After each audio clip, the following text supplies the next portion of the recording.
Hello guys! Welcome back to my YouTube channel. Ngayon, meron na naman po tayong food rate. Ito po ay isang uri ng junk food na bili po ito sa isang grocery. Nagkakahalagang 7 peso. Ito po ay WL Muncher the Patatas Cheese Flavor. Ayon po sa nakasulat dito sa my nutrition facts, meron po itong servings is 24 grams. Serving per container is 1/4.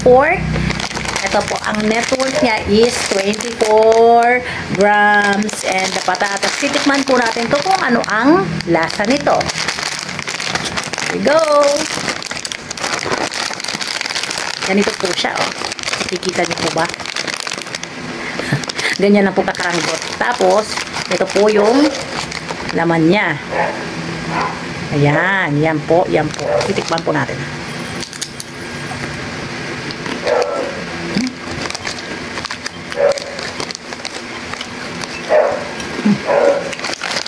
Katulad lang po siya ng ibang junk food na nabibili na potato.